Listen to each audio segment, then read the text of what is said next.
We are now going to have a look at the administration of your CMS. So the back end, if you click on your CMS tab, it will open the screen, and this is where the administrator actually builds the management measures for each of its sites.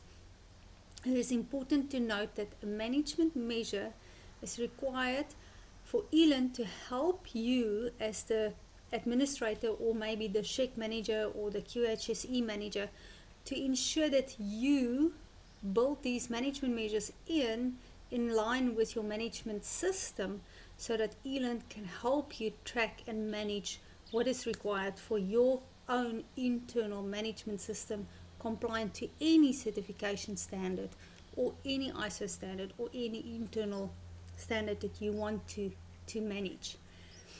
So the very first thing you're going to have to do is select your company. After you've selected your company, it will ask you for a specific site. So management measures are allocated to a specific site. You have to select your site before you can actually capture anything else. So once you've captured your site, it will open whatever you've captured before. If you want to capture a new management measure, what you will do is you'll click on add management measures, but because the system has opened it for us already, we don't have to click on add.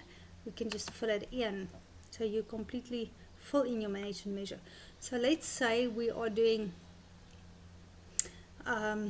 you'll see the specific site is this got a SANS code that I need to apply to. We click on the SANS code. That's the certification standard. Remember, we have identified certification standards under the certification tab, and this is purely just a name that you're going to use for your users, your front-end users, to know what they're working with. The control point, this can also be your workplace. So the control point, if you can remember, when you did your company, you selected your company and you captured your company, there's one of the labels that you could change was the control point. So you can make it project, you can make it control point, you can have it as a workplace, but the control point is a point where your management measures is actually controlled from. So you can say this is a check department control point.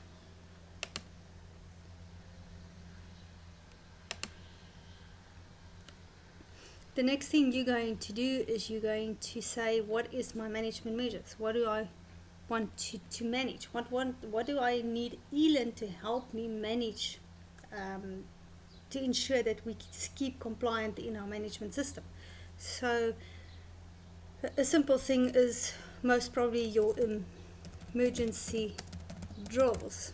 So if you look at the OSH Act or even your ISO 45000, it will tell you, and even your ISO 14000 will tell you that you need to do emergency drills.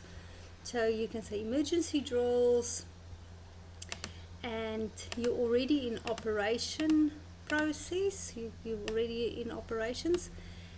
Then you have to select a specific interval. How often do I want this to be done? So I want this to be done biannually. When do I want this to be done next? So I can choose, no, not the 10th, let's just carry on, and we say, okay, we want it done in April, the 16th of April. And then after the 16th of April, the system will work out what's the next 6 months after that and automatically schedule the next 6 months. So once it's in the process of running, it will actually schedule accordingly. So if you choose your date, make sure that if you selected a monitoring date, it falls within your quarter or it falls within your biannual schedules, to make sure that it falls within your 12 months period that you want the system to help you manage your management measures. Your start date is always the date that you start your system. So I know this client, their financial year end is the 28th of February. So we're going to put this as the 1st of March, because the year end is 28th of February. The system will kick in, the 12-month period will kick in the 1st of March and it will continue till the 28th of February 2020, and that's why my start date is the 1st of March. So always select your start date as the first day of your financial year, the first day of your 12-month period that you want to manage your compliance in. Never select an end date unless if the management measure needs to end in a specific time period. The end date will stop the management measure from rolling into its monitoring intervals. So leave the end date open, again, unless if you want that to end. So for instance, it's a weekly thing that you want them to do, but you want it to end in 10 weeks, then you can put a end date in. Your grace period, we've got two grace periods, grace period 1 and grace period 2. Grace period 1 says how many days before the 16th of April, my monitoring date, do I need to let the responsible person know about this management measure that's going to come up. So normally what we say is we'll let them know in 3 days time so that they've got time to prepare for this.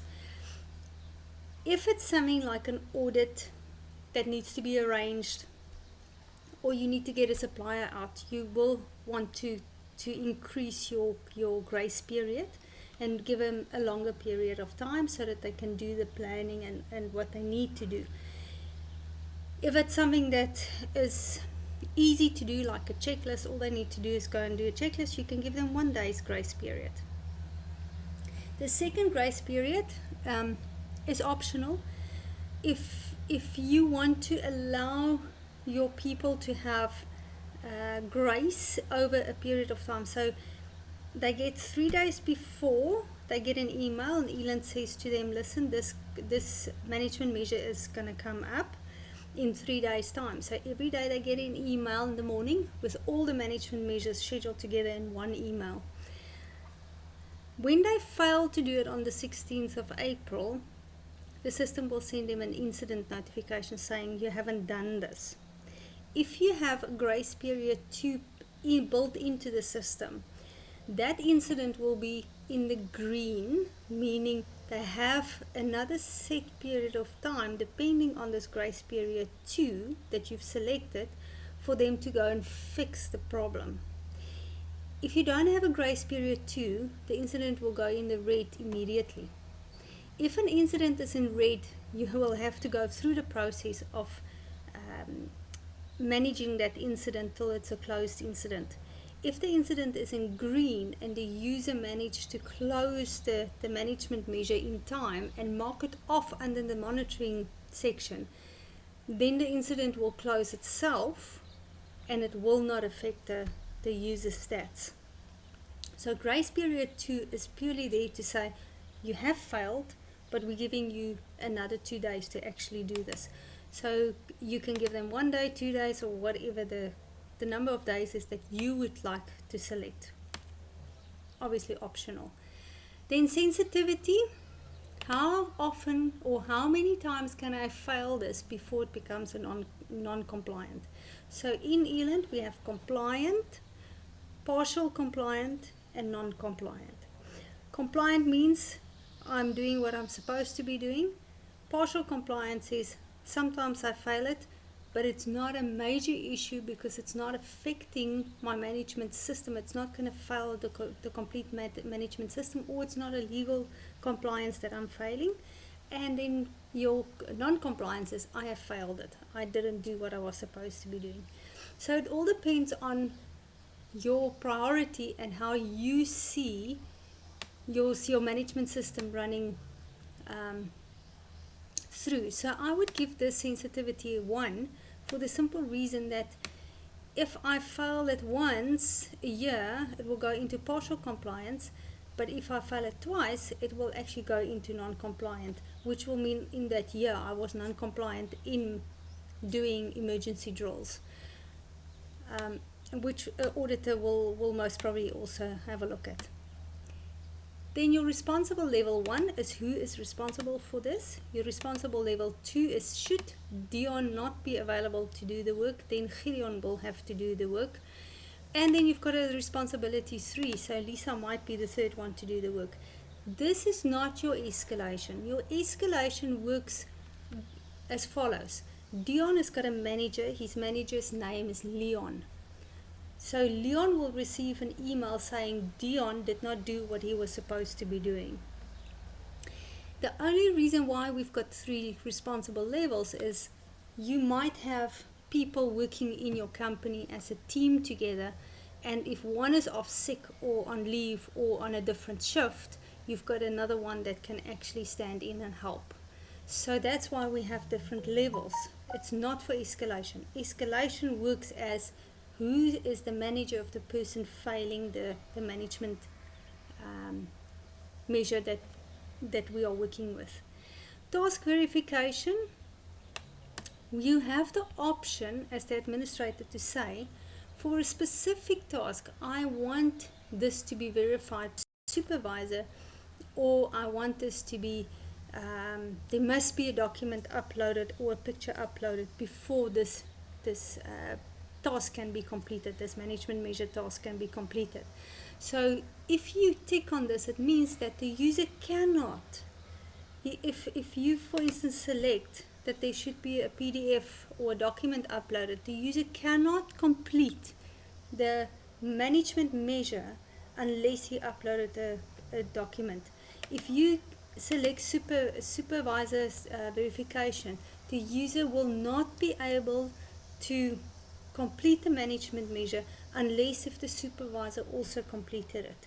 So make very sure that you actually select this only when it's actually applicable and according to your processes, what you do. Then standard used 1, 2 and 3, you can again select a standard. Remember, we've got that certification standard that we've selected on top, so you can use applicable standards that's also applicable to your specific certification standard. So you might have multiple standards in one management measure. You can do it. We don't use this normally, these standards that you apply to it, but it's there and it's available and you can use it if you want to. And then all you do is you add, and the management measure will be added to this section. So what we've done is we've added that specific management measure under the SANS code. If you want to make any changes to your management measures, again you select your site, your company, you select your site. Then you go down and you actually look for that management measure that you want to change. So I've opened the check department, which I've spelled wrong, sorry, and then I've opened the management measure that I've just captured. So I want to make a change to this specific management measure. So this client has got the management measure for emergency drills already in here, so this is actually a duplication. So I want to delete this. So all I do is I click on delete. Once I've selected it, I click on delete and it actually takes that management measure off. It's not applicable to this site anymore. I can also select management measures in this drop down and it will open the management measure on my left. If I want to add a new one and there's already one open, just click on it and it will open a template for me to complete. The only way that the administrator can access a site is through this login tab. So if you're the administrator and you want to actually have a look at the front end of this specific site, you're going to have to open your CMS, select your site, your company, select your site and click on log in this company, and it will open the front end for you, and there is your company front end. And that is the management measures.